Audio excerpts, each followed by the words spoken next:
नमस्कार, India report में आप सभी का स्वागत है। एक बड़ा सवाल इस वक्त पूरे देश के ज़हन में चल रहा है कि बिहार में क्या महागठबंधन की सरकार बनेगी। इस सवाल का जवाब दो हो सकता है, हाँ बनेगी और दूसरा नहीं बनेगी। लेकिन मैं बात कर रहा हूं कि बन सकती है सरकार, महागठबंधन की सरकार बिहार में बन सकती है, लेकिन उस सरकार को बनने के लिए एक शर्त काफी जरूरी है।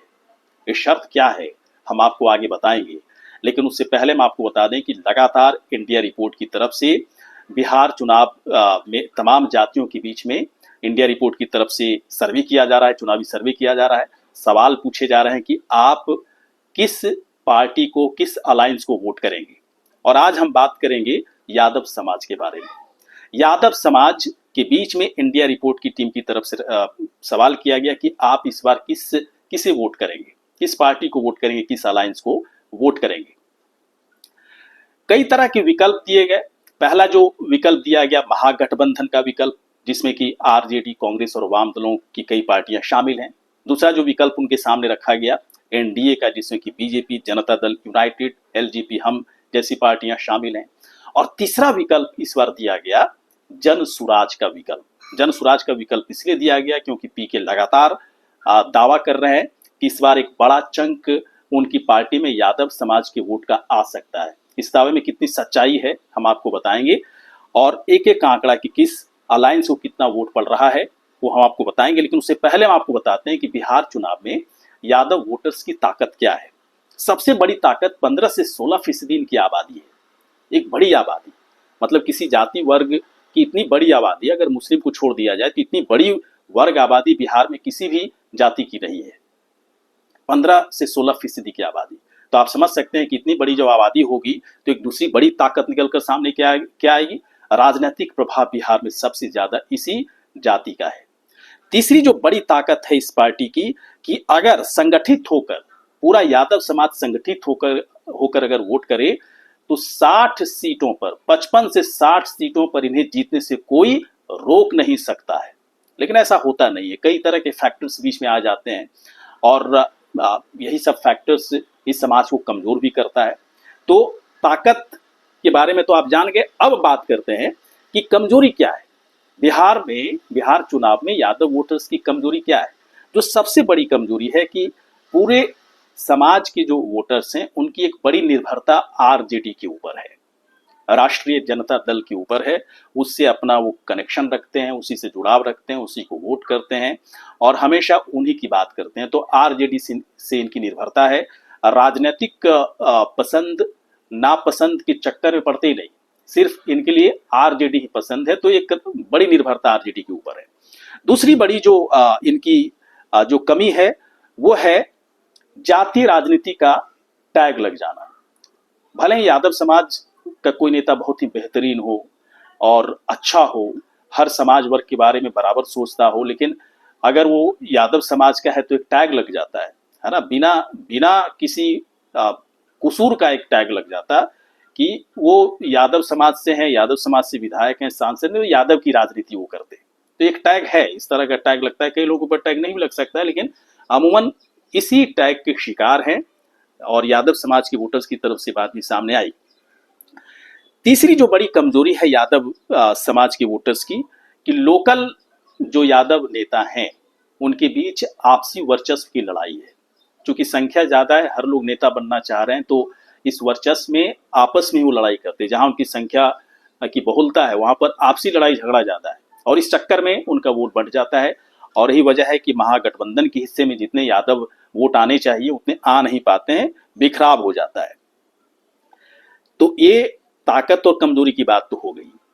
और बिना देर किए अब हम आपको बताते हैं कि यादव, बिहार के यादव वोटर्स इस बार किस अलायंस को, किस पार्टी को वोट देना पसंद कर रहे हैं। सबसे पहले महागठबंधन की यदि बात करें तो महागठबंधन के बारे में जो पूछा गया इंडिया रिपोर्ट की तरफ से, तो यादव वोटर्स ने कहा, यादव वोटर्स की तरफ से जो कहा गया उसके आधार पर 90% यादव वोटर्स महागठबंधन के पक्ष में वोट करेंगे। यानी कि आरजेडी, कांग्रेस, वाम दलों की जो कई पार्टियां हैं उसको। साथ ही उन्होंने कहा कि दरअसल कांग्रेस और वाम दलों को भी आरजेडी के नाम पर ही वोट पड़ता है। यानी कि पूरा का पूरा आरजेडी के पक्ष में एक तरह से 90%, वैसे ज्यादा ही आंकड़े निकल के सामने आ रहे हैं, लेकिन 90 एक राउंड फिगर की बात करें तो 90 से 92% यादव वोटर संगठित होकर इस बार महागठबंधन के पक्ष में वोट करेंगे। और उन्होंने एक बात और भी कही जब हमारी बातचीत हो रही थी कि इस बार ही बड़ा मौका है। अगर इस बार महागठबंधन की आरजेडी की सरकार बिहार में नहीं बनी तो फिर पता नहीं कब मौका मिले। इस बार इसीलिए सभी यादव इस बार कह रहे हैं कि बहुत ही संगठित होकर वोट करेंगे हम लोग और इस बार महागठबंधन की सरकार बनाएंगे।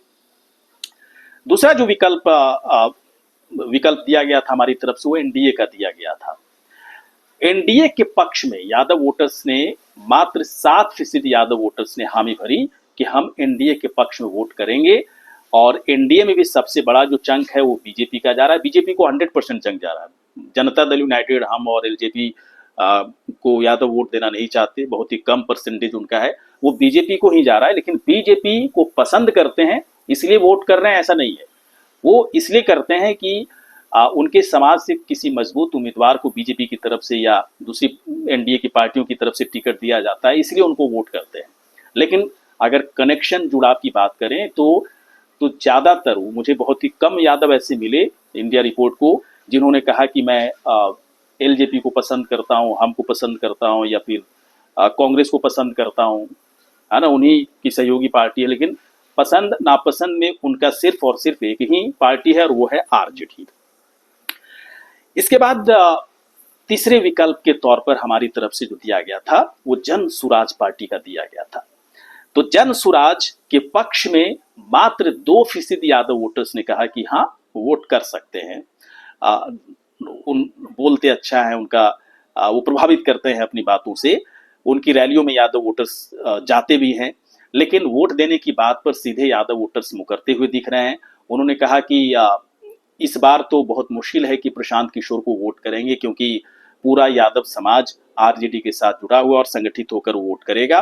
तो जो दावे किए जा रहे थे पीके की तरफ से लगातार कि एक बड़ा चंक यादव समाज के वोटर्स का उनके पक्ष में आ सकता है, इस दावे में सच्चाई थोड़ी कम दिखती नजर आ रही है। जो हमारा रिपोर्ट है उस रिपोर्ट के अनुसार बहुत ही कम फीसदी, मात्र 2% ही यादव मान रहे हैं कि उन्हें वोट किया जा सकता है। यानी कि जो दावा किया जा रहा है जनसुराज की तरफ से, उस दावे को और भी बेहतर तरीके से समीक्षा करने की जरूरत है जनसुराज की तरफ से। तो मिला जुला करके हमारी तरफ से जो रिपोर्ट निकाला गया उस रिपोर्ट में तो यही नतीजा निकलकर सामने आ रहा है। लेकिन जो सवाल, जैसा कि हमने शुरू में कहा कि जो सवाल देश के अंदर, पूरे देश के जहन में इस वक्त चल रहा है कि क्या बिहार में बदलाव होगा, महागठबंधन की सरकार बनेगी, तो हो सकता है महागठबंधन की वहां पर सरकार बने, आरजेडी की सरकार बन जाए। लेकिन एक शर्त है। शर्त क्या है कि एमआईएम के साथ उसे सीट शेयरिंग को लेकर कोई अलायंस करना पड़ेगा। अगर ऐसा नहीं होता है तो बड़ा नुकसान होगा। एम वाई समीकरण जो महागठबंधन का आरजेडी का है पूरी तरह से ध्वस्त होता नजर आएगा, क्योंकि 2020 और 2025 के बीच मुस्लिम बहुल इलाकों में एमआईएम ने बहुत ही मजबूती से पकड़ बनाई है और मुस्लिमों का वोट काफी संख्या में बढ़ने के आसार नजर आ रहे हैं।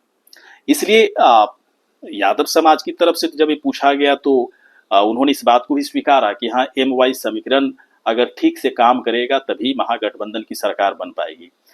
अब ऐसा हो पाएगा या नहीं हो पाएगा, ये बड़ा सवाल है।